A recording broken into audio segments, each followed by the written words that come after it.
Red पात्रता परीक्षा 2025 model paper first Rajasthan GK से संबंधित महत्वपूर्ण प्रश्न। पहला प्रश्न है, निम्नांकित को सुमेलित कीजिए। इनको सुमेलित करना है, ठीक है। राजस्थान का राज्य फूल, पशु, पेड़ और पक्षी को जो वैज्ञानिक नाम है उनमें सुमेलित करना है। तो फूल है रोइडा। रोइडा को क्या बोलते हैं? रोइडा को बोलते हैं टिकोमेला अंडुलेटा, ठीक है। रोइडा का जो वैज्ञानिक नाम है, जो राजस्थान का राज्य फूल है, उसको बोलते हैं टिकोमेला अंडुलेटा। इसको कब घोषित किया गया था? तो इसको है वो 1983 के अंदर घोषित किया गया था राज्य फूल, ठीक है, राज्य पुष्प, ठीक है। तो ये आपको ध्यान में रखना है। उसके बाद पशु की बात करें तो पशु है चिकारा। तो चिकारा का वैज्ञानिक नाम है गजेला बेनेंटी। और इसको कब घोषित किया गया था? इसको घोषित किया गया था 1981 के अंदर इसको घोषित किया गया था, ठीक है। और इसके अलावा जो पालतू श्रेणी का जो पशु है, राज्य पशु, उसे ऊंट, ठीक है, ऊंट को घोषित किया गया है। तो ऊंट को कब घोषित किया गया था? ऊंट को घोषित किया गया था 2014 को, ठीक है। पालतू श्रेणी का है वो ऊंट है राज्य पशु। और जो वैसे पशु है राजस्थान का, वो राज्य पशु वो है गजेला बेनेंटी, जिसको है वो 1981 में है वो घोषित किया गया था। उसके बाद है पेड़। तो पेड़ कौन सा है? खेजड़ी को जो है राजस्थान का राज्य वृक्ष कहा जाता है। तो खेजड़ी का नाम क्या है? वैज्ञानिक नाम प्रोसोपिस सिनेरारिया है वो खेजड़ी का वैज्ञानिक नाम है। इसको कब घोषित किया गया था? तो खेजड़ी को है वो राज्य वृक्ष का जो दर्जा है वो कब दिया गया था? ये दिया गया था 1983 को, ठीक है, 1983 को, ठीक है। उसके बाद पक्षी। तो राजस्थान का राज्य जो पक्षी है वो कौन है? गोडाउन है, ठीक है। उसको क्या बोलते हैं? ओर्डेओटिस नाइग्रेसेप्स, ठीक है। इसका यह वैज्ञानिक नाम है ओर्डेओटिस नाइग्रेसेप्स, ठीक है, पक्षी का वैज्ञानिक नाम है। इसको कब घोषित किया गया था? 1981 में। तो आपको ऐसा ध्यान रखना है कि जो पशु और पक्षी है ना, उनको पहले घोषित किया गया था। तो 1981 के अंदर पशु और पक्षी को घोषित किया गया। फिर 1983 के अंदर जो है पशु, सॉरी, पेड़ और पुष्प यानी पेड़ और फूल को है वो बाद में घोषित किया गया था, और पशु और पक्षी को है वो पहले घोषित किया गया था, ठीक है। अगला प्रश्न है कि निम्नलिखित वृक्षों में से कौन सा राजस्थान का कल्प वृक्ष कहलाता है? राजस्थान का कल्प वृक्ष किसे कहते हैं? बहुत बार एग्जाम के अंदर ये क्वेश्चन पूछा गया है, ठीक है। 2010 सेकंड ग्रेड शिक्षक में भी पूछा गया था। सागवान, आम, नीम या फिर खेजड़ी। तो खेजड़ी को जो है वो राजस्थान का कल्प वृक्ष कहा जाता है, ठीक है। और इसे कब घोषित किया गया था? 31 अक्टूबर 1983 को है वो इसे राज्य वृक्ष का दर्जा दिया गया था, ठीक है। इसका नाम है प्रोसेपिस सिनेरारिया, इसका वैज्ञानिक नाम है। इसको ये बात आपको ध्यान में रखनी है, ठीक है। और अन्य नाम जैसे जंटी, राजस्थान का गौरव, समी वृक्ष, वो तो आपको पता ही है, ठीक है, वो अभी आपको ध्यान में रखना है। अगला प्रश्न है हमारा कि सोरसेन नामक स्थान प्रसिद्ध है। सोरसेन नामक स्थान है वो किसके लिए प्रसिद्ध है? गोडाउन पक्षी की शरणस्थली के लिए, सर्प अभयारण्य के लिए, पान की खेती के लिए, या फिर पावर प्रोजेक्ट के लिए? तो सोरसेन है वो गोडाउन की शरणस्थली कहलाता है। सोरसेन आपका कहाँ है? सोरसेन है वो बारा के अंदर है, ठीक है। बारा के अंदर सोरसेन जो है वो राजस्थान, सोरसेन जो है वो गोडाउन की है वो शरणस्थली कहलाता है, ठीक है। तो ये बात आपको ध्यान में रखनी है। अगला प्रश्न है कि राज्य पुष्प रोहिड़ा राजस्थान के किस भाग में सर्वाधिक पाया जाता है?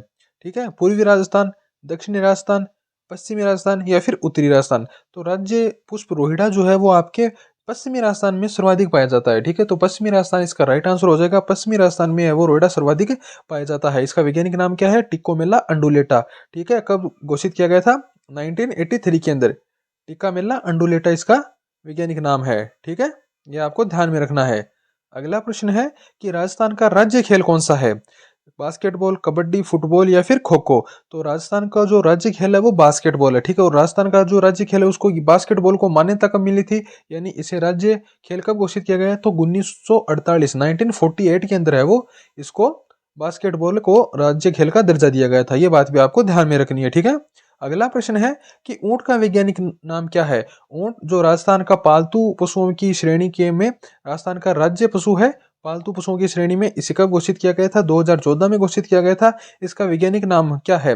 कैमेलस ड्रोमेडेरियस, कैमेलियस बैक्टीरियस, कैमेलियस डेजर्टियस या फिर कैमेलियस यूरोपा? तो ऊंट का जो वैज्ञानिक नाम है उसे कैमेलियस डोमेटेरियस बोलते हैं, ठीक है। ये बात आपको ध्यान में रखनी है, ऊंट का वैज्ञानिक नाम।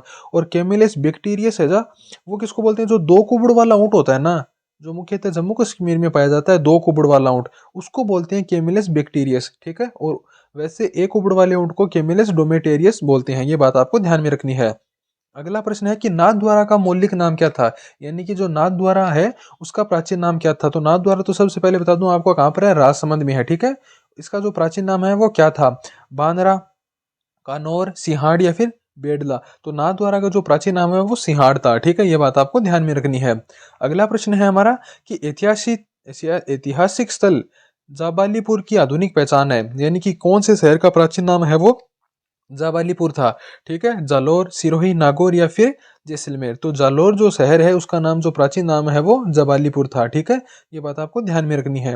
अगला प्रश्न है कि राजस्थान में करौली जिले का गठन कब किया गया था। करौली जिला है उसका गठन कब हुआ था? 7/9/1995, 19/7/1997, 17/9/1998 या फिर इनमें से कोई नहीं। तो राज्य में जो करौली जिले का गठन है वो 1997 में हुआ था। 1997 में जो है वो करौली जिले का गठन किया गया था, ठीक है। अगला प्रश्न है कि अजमेर है, अजमेर राजस्थान का छठा संभाग कब बना था, ठीक है।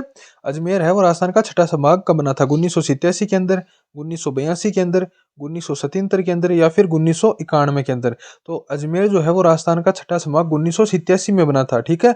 और किसने घोषित किया था? हरिदेव जोशी। हरिदेव जोशी की सरकार ने, है ना, हरिदेव जोशी की सरकार ने अजमेर को है वो छठा संभाग 1987, 15 जनवरी 1987 को है वो घोषित किया था, ठीक है। ये बात आपको ध्यान में रखनी है कि हरिदेव जोशी की सरकार ने 15 जनवरी 1987 को है इसे अजमेर को छठा संभाग बनाया था, ठीक है। और ये किस यह जयपुर संभाग से अलग होकर संभाग बना था, ठीक है। तो अजमेर संभाग है वो जयपुर संभाग से, जयपुर संभाग को तोड़कर जो है वो अजमेर संभाग बनाया गया था, ठीक है। और इसके अलावा मैं बात करूं कि राजस्थान का छठा संभाग, उसके बाद सातवां जो संभाग है भरतपुर, ठीक है, भरतपुर एक सातवां संभाग जो है राजस्थान का वो भरतपुर था। वो कब बना था? वो बना था 4 जून 2005 को जो है वो राजस्थान का सातवां संभाग बना था, ठीक है। और भरतपुर जो संभाग है वो आपका जयपुर और कोटा संभाग से अलग होके बना था, ये बात भी आपको ध्यान में रखनी है, ठीक है।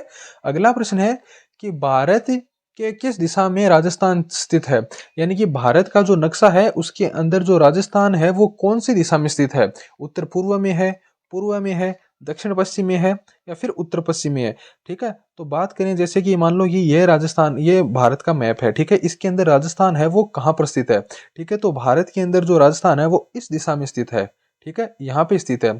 तो ये दिशा कौन सी हो गई? ये दिशा हो गई उत्तर पश्चिम दिशा, ठीक है। उत्तर हो गई और पश्चिम हो गई, ठीक है। तो ये दिशा हो गई उत्तर पश्चिम दिशा, ठीक है, उत्तर पश्चिम दिशा के अंदर स्थित है। एग्जाम के अंदर ये पूछा गया है, राजस्थान पुलिस लेटेस्ट 2024 के अंदर ये क्वेश्चन पूछा गया है कि भारत के किस दिशा में राजस्थान स्थित है। तो सबसे पहले आपको ऐसे क्वेश्चन आती, ऐसे बना लिया करो कि भारत का नक्शा, अब राजस्थान है वो यहाँ पे स्थित है, तो ये कौन सी दिशा हो गई? ये हो गई उत्तर पश्चिम दिशा हो गई, ठीक है। ये बात आपको ध्यान में रखनी है। उसके बाद है कि विश्व में राजस्थान किस गोलार्ध में स्थित है, ठीक है। अब विश्व का मानचित्र बना लो ऐसे कि विश्व में जो राजस्थान है वो किस गोलार्ध में स्थित है, ठीक है। तो ये विश्व बना लिया। अब राजस्थान है वो किस गोलार्ध के अंदर स्थित है ये आपको बताना है। तो ये हो गया उत्तरी गोलार्ध में हो गया। और अब किस गोलार्ध में होगा? यहाँ पे स्थित है भारत है, तो ये यहाँ पे स्थित है, तो ये हो गया उत्तरी पूर्व है, ठीक है। ये वाला हो गया उत्तरी पूर्व है। तो विश्व के अंदर उत्तरी पूर्व में, और भारत की बात करें तो भारत के अंदर उत्तरी पश्चिम में, ठीक है। ये बात आपको ध्यान में रखनी है। अगला प्रश्न है कि राजस्थान राज्य का अक्षांशीय विस्तार कितना है, ठीक है। अक्षांशीय विस्तार पूछा है। 23 3 दक्षिण से 30 डिग्री 12 मिनट दक्षिण, 23 मिनट 3 मिनट, 23 डिग्री 3 मिनट उत्तर से 30 डिग्री 12 मिनट उत्तर, 23 डिग्री 3 मिनट उत्तर से 30 डिग्री 12 मिनट दक्षिण, 30 डिग्री 12 मिनट उत्तर से 23 डिग्री 3 मिनट दक्षिण। तो देखो अक्षांशीय विस्तार पूछा है, तो आपको ये बात तो ध्यान में रखनी है कि राजस्थान है जो है वो उत्तरी गोलार्ध में स्थित है, ठीक है। उत्तरी गोलार्ध में स्थित है ना, तो उत्तर होगा, दक्षिण तो कभी नहीं होगा। दोनों तरफ, इधर और इधर, दोनों अक्षांशों के अंदर उत्तर ही होगा, ठीक है। तो ये बात आपको ध्यान में रखनी है कि उत्तर गोलार्ध में स्थित है तो इसलिए उत्तर तो होगा ही होगा, ठीक है। उसके अलावा बात करूं वैसे एग्जिट की, तो वो है 23 डिग्री 3 मिनट से 30 डिग्री 12 मिनट उत्तर, दोनों में उत्तर होगा।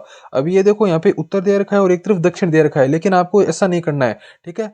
राजस्थान जो है वो उत्तरी गोलार्ध में स्थित है, ठीक है, विश्व में उत्तरी गोलार्ध में स्थित है। तो जो दोनों अक्षांशों में जो दोनों तरफ है वो उत्तर ही आएगा, ठीक है। तो 23 डिग्री 3 मिनट से 30 डिग्री 12 मिनट उत्तर में स्थित है, ठीक है। ये आपको ध्यान में रखना है। अगला प्रश्न है कि 70 डिग्री पूर्वी देशांतर किस जिले से होकर गुजरता है। एग्जाम के अंदर ये पूछा गया क्वेश्चन है, ठीक है, कि 70 डिग्री है वो RS प्री 2010 का क्वेश्चन है कि 70 डिग्री पूर्वी देशांतर है वो राजस्थान के किस जिले से होकर गुजरता है? जैसलमेर, धौलपुर, नागौर या फिर जोधपुर। अब देखो जैसे ये राजस्थान का मैप है, ठीक है, ये राजस्थान का मैप है, ठीक है। और राजस्थान का मैप ये, तो यहाँ से और यहाँ का क्या है, ठीक है, आपको पूर्व से पश्चिम, पश्चिम से पूर्व तक का देशांतरीय विस्तार है, आपको बताना है क्या है, गुणितर 30 से 78 17, ठीक है, गुणितर डिग्री 30 मिनट से 78 डिग्री 17 मिनट, ठीक है। तो गुणोत्तर 30 जो है वो राजस्थान के एक कोने पे स्थित है, ठीक है। उसके बाद हो जाएगा 70, फिर 71, फिर 72, फिर 73, फिर 74, फिर 75, फिर 76, ठीक है। अब अगर आपको ये याद है कि गुणोत्तर डिग्री 30 मिनट से अगर राजस्थान का वो जो शुरू होता है, सॉरी 3 मिनट बोल दिया मैंने, गुणोत्तर डिग्री 30 मिनट, ठीक है, से राजस्थान का जो है वो देशांतरी विस्तार शुरू होता है, तो 70 डिग्री जो है वो इसके आगे ही होगा जस्ट। अगर गुणोत्तर 30 से स्टार्ट होता है तो 70 डिग्री यहीं पे होगा, और यहीं पे राजस्थान का कौन सा जिला है, जैसलमेर जिला है। अगर आपको ये गुणोत्तर डिग्री 30 मिनट याद था तो ये क्वेश्चन आप आसानी से कर सकते थे कि जो 30 डिग्री है, 70 डिग्री है, वो कहाँ से गुजर रहा है, ठीक है। तो ये बात आपको ध्यान में रखनी है, ठीक है। अगला प्रश्न है कि राजस्थान का पश्चिम से पूर्वी देशांतरीय विस्तार क्या है। अभी मैंने बताया कि गुणोत्तर 30 से 78 17, इसमें दोनों तरफ पूर्व होगा, ठीक है, पूर्वी देशांतर होगा, ठीक है। क्योंकि जो ग्लोब है उसके अंदर राजस्थान जो है वो उत्तर और पूर्वी गोलार्ध में स्थित है, ठीक है, उत्तर और पूर्वी गोलार्ध में। तो अगर अक्षांश की बात आ जाएगी तो वो हो जाएगा उत्तर, ठीक है। अक्षांश देखो, ये अक्षांश है, ठीक है। जो आड़ी रेखाएं होती हैं उनको अक्षांश बोलते हैं, और जो सीधी रेखाएं होती हैं उनको देशांतर बोलते हैं, ठीक है। तो जब आड़ी रेखा की बात आ जाएगी तो उसमें उत्तर होगा, यानी अक्षांश के अंदर है वो उत्तर होगा दोनों तरफ, ठीक है। और जब देशांतर की बात आएगी यानी खड़ी रेखा की बात आएगी तो उसके अंदर दोनों में पूर्व होगा, क्योंकि गोलोब में राजस्थान है वो उत्तर पूर्व में स्थित है, ठीक है। तो ये बात आपको ध्यान में रखनी है। तो गुणोत्तर 30 पूर्वी देशांतर से 78 17 पूर्वी देशांतर, ठीक है। अगला प्रश्न है हमारा अगला प्रश्न है हमारा कि कर्क रेखा राजस्थान के किन जिलों से होकर गुजरती है, ठीक है। अब कर्क रेखा क्या होती है, 23.5 डिग्री को कर्क रेखा बोलते हैं, 23.5 डिग्री अक्षांश रेखा को कर्क रेखा बोलते हैं। जैसे ग्लोब पर ये रेखाएं निकलती है ना, तो इनमें जो 23.5 डिग्री की जो रेखा है, 23 डिग्री ऐसे भी लिख सकते हो, या फिर 23 डिग्री 30 मिनट भी लिख सकते हो, ठीक है। तो ये बात दोनों एक ही चीज है, ठीक है। तो इसको क्या बोलते हैं, इसको कर्क रेखा बोलते हैं। तो ये राजस्थान के कहाँ से निकलती है, ये डूंगरपुर और बांसवाड़ा से निकलती है, ठीक है। मेन है वो बांसवाड़ा से निकलती है, डूंगरपुर से तो सिर्फ सीमा से चिखली गांव, जो डूंगरपुर का चिखली गांव है वहां से होकर थोड़ी सी निकलती है, ज्यादातर जो है वो बांसवाड़ा से निकलती है, ठीक है। तो ये बात आपको ध्यान में रखनी है। पटवार 2011 के अंदर ये क्वेश्चन पूछा जा चुका है, ठीक है। और कर्क रेखा की लंबाई जो है वो 26 किलोमीटर है, ठीक है। राजस्थान के अंदर कर्क रेखा की जो लंबाई है, जैसे ये राजस्थान हो गया तो ठीक है, और कर्क रेखा है वो यहाँ से गुजरती है आपके नीचे से, ठीक है। तो 26 किलोमीटर की रेखा हो गई, ठीक है। ये काल्पनिक रेखा है, वैसे कोई रेखा नहीं है, ठीक है। अगला प्रश्न है कि 21 जून को सूर्य राजस्थान के किस जिले में लंबवत चमकता है, बांसवाड़ा, जैसलमेर, जालौर या फिर जोधपुर, ठीक है। तो 21 जून को क्या होता है कि 21 जून को है वो कर्क रेखा पर सूर्य लंबवत चमकता है, ठीक है। तो अब जैसे ये राजस्थान हो गया, यहाँ से कर्क रेखा गुजरती है, कर्क रेखा कहाँ से गुजरती है, बांसवाड़ा से गुजरती है। अब बांसवाड़ा पे गुजरेगी तो 21 जून को है वो सूर्य है वो सीधा चमकता है, कर्क रेखा पर सीधा चमकता है, ठीक है। तो सीधा चमकेगा तो राजस्थान में कर्क रेखा कहाँ से गुजरती है, बांसवाड़ा से गुजरती है, तो बांसवाड़ा पे ही लंबवत चमकेगा, ठीक है। अगर जिला पूछ ले तो बांसवाड़ा ही होगा। तो बांसवाड़ा जिले में 21 जून को है वो सूर्य लंबवत चमकता है। और तिरछापन कहाँ रहेगा, अब ये देखो यहाँ पे बांसवाड़ा में लंबवत चमकेगा तो तिरछापन है वो इधर उत्तर की तरफ जो स्थित है वहां पे तिरछापन ज्यादा रहेगा, ठीक है। यहाँ पे लंबवत रहेगा तो धीरे धीरे धीरे धीरे ऐसे तिरछा होता जाएगा। तो गंगानगर के अंदर है वो सबसे तिरछी पड़ती है 21 जून को रेखाएं सूर्य की किरणें, और बांसवाड़ा में है वो लंबवत चमकता है, तो इसलिए बांसवाड़ा पर एकदम सीधा चमकता है, सीधा सिर पर चमकता है सूर्य, ठीक है। अगला प्रश्न है कि राजस्थान की पूर्व से पश्चिम तक की चौड़ाई क्या है। अब राजस्थान की पूर्व से पश्चिम तक की चौड़ाई पूछ रहा है, ठीक है। जैसे ये राजस्थान का मैप है तो इसकी पूर्व से पश्चिम की है वो लंबाई पूछ रहा है, ठीक है। तो चौड़ाई पूछ रहा है, ठीक है। तो ये हो जाएगी आपकी 869 किलोमीटर, ठीक है। राजस्थान जो है वो पूर्व से पश्चिम तक है वो 869 किलोमीटर चौड़ा है, ठीक है। तो ये बात आपको ध्यान में रखनी है। लंबाई अभी अगले वाले प्रश्न में आएगी, ठीक है। उसके बाद है कि राजस्थान का उत्तर से दक्षिण विस्तार क्या है, ठीक है। राजस्थान का उत्तर से दक्षिण, अभी ये हो गया 869, ठीक है, ये हो गया 869, और उत्तर से दक्षिण तक हो जाएगा 826, ठीक है। उत्तर से दक्षिण हो जाएगा 826। तो आड़ा हो गया 869 और सीधा हो गया 826। ये बात दोनों आपको ध्यान में रखनी है, दोनों चीजें एग्जाम के अंदर पूछी गई हैं। अगला प्रश्न है कि राजस्थान के पूर्व पश्चिम और उत्तर दक्षिण विस्तार में अंतर कितना है, 33 किलोमीटर, 27 किलोमीटर, 43 किलोमीटर या फिर 72 किलोमीटर। तो अभी देखो, एक तरफ देखो ऐसे हो गया 869, ऐसे हो गया 869, ठीक है, और ऐसे हो गया 826। अब इन दोनों का अंतर कितना है तो इनको माइनस कर दो, 43 किलोमीटर आएगा, ठीक है, इन दोनों का अंतर है वो 43 किलोमीटर आएगा। ये बात भी एग्जाम के अंदर पूछी जा चुकी है। ठीक है, एक बार नहीं बहुत बार पूछी जा चुकी है। अभी लेटेस्ट कब पूछी गई थी? लेटेस्ट पूछी गई थी अध्यापक भर्ती SST 2023 के अंदर ये पूछी गई थी। ठीक है, और वैसे ये बहुत बार एग्जाम में पूछा जा चुका है। अगला प्रश्न है कि राजस्थान के बारे में कौन सा कथन सत्य है? ठीक है, इस 4 कथन दिए गए हैं, इनमें एक कथन है वो सही है और 3 कथन है वो गलत है। तो इस प्रकार के क्वेश्चन में आपको यहाँ पे ज्यादा ध्यान देना है कि सत्य पूछ रहे हैं या फिर असत्य पूछ रहे हैं। जल्दबाजी में हम लोग क्या करते हैं कि क्वेश्चन को यहाँ से ढंग से नहीं पढ़ते हैं। ठीक है, तो यहाँ पूछ रहा है कि कौन सा कथन सत्य है, यानी कि 4 में से सिर्फ एक ही सही है। ठीक है, तो सबसे पहले बात करें तो इसका आकार विषम कोणीय चतुर्भुज के समान है। ठीक है, उसके बाद क्या है कि इसका उत्तर से दक्षिण विस्तार 800 गुणेत्तर है। बिल्कुल गलत बात हो जाएगी। उत्तर से दक्षिण है वो 826 है ऐसे। ठीक है, इसका स्थलीय सीमा 6920 किलोमीटर है। बिल्कुल गलत बात है। इसका क्षेत्रफल 3,42,329 किलोमीटर है। बिल्कुल गलत बात है। पहला बात है वो बिल्कुल सही हो जाएगी। पहला जो आंकड़ा है, तथ्य है वो बिल्कुल सही है कि राजस्थान का जो आकार है वो विषम कोणीय चतुर्भुज है, ऐसे है, विषम कोणीय चतुर्भुज है। ठीक है, तो पहली जो कथन है वो बिल्कुल सत्य हो जाएगा। और इसका जो सर्वप्रथम किसने बताया था विषम कोणीय चतुर्भुज के समान है, ऐसा किसने बताया था? TH हैंडले ने बताया था। TH हैंडले जो था उसने बताया था कि राजस्थान का जो आकार है वो विषम कोणीय चतुर्भुज के समान है। ठीक है, तो ये थी। अगला प्रश्न है कि राजस्थान की पूर्व से पश्चिम तथा उत्तर से दक्षिण चौड़ाई दर्शाने वाले दो रेखाएं किस जिले में एक दूसरे को काटती हैं? अच्छा, देखो ये राजस्थान है। ठीक है, अभी क्या है कि ऐसे 826 और ऐसे 869, तो यहाँ पे कौन सा जिला है जिसमें ये दोनों रेखाएं एक दूसरे को काटती हैं? तो ये जिला है वो नागौर है। नागौर का लापालोई गांव है, वहां पे ये दोनों रेखाएं काल्पनिक रेखाएं हैं, वैसे कोई रेखाएं खींची हुई नहीं है। तो वहां पे ये दोनों एक दूसरे को काटती हैं। जेल प्रहरी 2018 का ये क्वेश्चन है। ठीक है, अगला प्रश्न है कि राजस्थान के निम्नलिखित जिलों को पूर्व से पश्चिम दिशा के अनुसार व्यवस्थित कीजिए। ठीक है, अब आपको जैसे राजस्थान का जो मैप होता है ना, राजस्थान का जो मैप होता है ना, उसके हिसाब से बताना है। ठीक है, कि कौन सा जिला है वो पहले पूर्व में आएगा, पूर्व से पश्चिम दिशा का अनुसार व्यवस्थित करना है। ठीक है, तो इसके अंदर करौली, अजमेर, जोधपुर और सवाई माधोपुर। ठीक है, तो इसमें क्या हो जाएगा, जैसे कि सबसे पहले कौन आएगा, जैसे पूर्व से पश्चिम दिशा की तरफ पूछ रहा है तो यहाँ पे करौली आ जाएगा। देखो पूर्व दिशा में यहाँ पे करौली है, तो पहले करौली आ जाएगा, तो पहले तो हो जाएगा ए। ठीक है, उसके बाद कौन आएगा, उसके बाद आ जाएगा सवाई माधोपुर। सवाई माधोपुर यहाँ पर है तो सवाई माधोपुर आ जाएगा। ठीक है, करौली सवाई माधोपुर आ गया। उसके बाद कौन आएगा, उसके बाद यहाँ पे अजमेर है तो अजमेर आ जाएगा। ठीक है, और उसके बाद लास्ट के अंदर कौन आएगा, जोधपुर, यहाँ पे है तो जोधपुर आएगा। तो क्रम क्या हो जाएगा, करौली, सवाई माधोपुर, अजमेर और जोधपुर, यानी कि ADBC। तो ये ADBC यानी कि करौली, सवाई माधोपुर, अजमेर और जोधपुर जो है वो आपका राइट आंसर हो जाएगा। एग्जाम के अंदर ये पूछा गया क्वेश्चन है, तो आपको राजस्थान का जो मानचित्र है वो बिल्कुल अच्छी तरह से याद होना चाहिए। ठीक है, इस प्रकार के क्वेश्चन भी पूछे जा सकते हैं कि पूर्व से पश्चिम दिशा के अनुसार इन जिलों को व्यवस्थित कीजिए। ठीक है, ठीक है।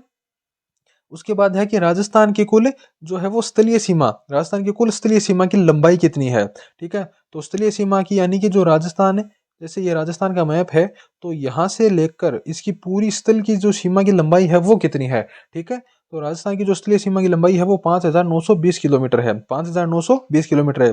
कैसे है, देखो यहाँ से लेकर ना, यहाँ से पाकिस्तान के साथ सीमा लगती है, तो अंतर्राष्ट्रीय सीमा की लंबाई हो गई 1070 किलोमीटर। ठीक है, इस 5,920 में 1070 किलोमीटर है वो तो हो गई पाकिस्तान के साथ है अंतर्राष्ट्रीय सीमा की लंबाई।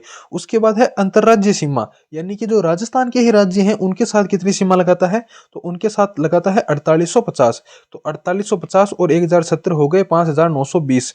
ठीक है, 5,920 किलोमीटर है वो राजस्थान की कुल स्थलीय सीमा की लंबाई है।